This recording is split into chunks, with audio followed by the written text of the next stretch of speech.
Hi, my name is Rachel Dressler, and this is my Physics 2211 Lab Report 3. The goal of this lab was to use GlowScript to create simulations of objects in motion in space. We used Newton's laws to calculate forces and predict movement. I ran two simulations, one to find the mass of a black hole, and another to figure out how a spaceship could orbit both a planet and its moon without crashing. To make these predictions, I used Newton's second law, which says that force is equal to the rate of change of momentum. I also used Newton's law of gravitation to calculate how much gravity pulls objects together. And since many objects in space move in circles, I had to consider centripetal force, which changes the direction of an object's motion. I used the principles of parallel and perpendicular motion to calculate centripetal force. And for the initial setup, we were given the mass of the star, and I calculated the number of seconds in one day, which is 86,400 seconds. For the black hole calculations, I used Newton's law and Kepler's law to simulate realistic motion, and the simulation updates position, momentum, and force vectors over time to track the orbit. And in the code itself, delta V is change in velocity, and you get that by subtracting initial velocity from final velocity. Delta P is change in momentum, and you subtract initial momentum from final momentum. F net is change in momentum divided by a change in time, or dp dt. P hat is the unit vector for momentum, calculated by dividing the momentum by the magnitude of the momentum. And then for the parallel net force, or F net parallel, which is a parallel component, and for dmag p dt, that's the change in magnitude of momentum divided by the change in time. And then F net perpendicular is the perpendicular component.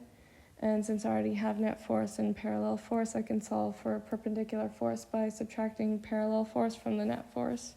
And then MBH is the mass of the black hole. Using the simulation, I found that the black hole's mass is about 8.37 times 10 to the 33 kilograms, which makes sense because black holes are very large and have a very strong gravitational pull, which explains why the star keeps orbiting instead of flying off into space.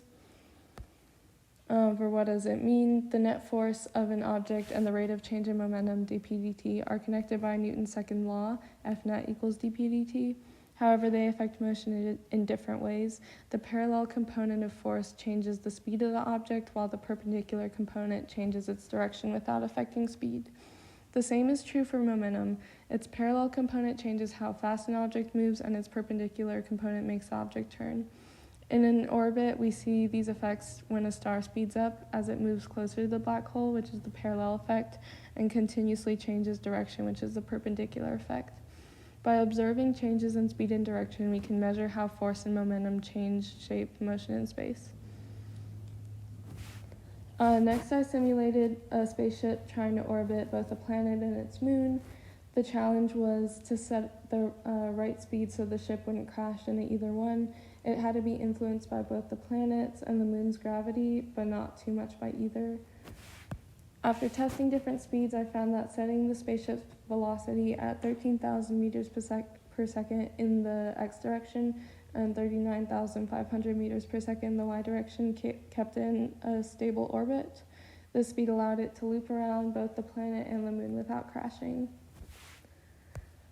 And then to predict how the black hole, star, planet, and moon move, the model would need to include all gravitational forces between them. The black hole's gravity is the strongest and mainly controls the star's orbit. The star's gravity affects the planet, and the planet's gravity pulls on the moon. The moon and the planet can also affect each other, and the spaceship must respond to both. While all these forces matter, some are stronger than others. The black hole's pull on the planet and the moon is very small compared to its pull on the star, so it might not be very important. And the most important forces are the black hole's effect on the star and the star's effect on the planet and the planet's effect on the moon. Still, for the most accurate model, we should include all the forces, even the smaller ones, because they can still affect motion over time. Thank you for watching.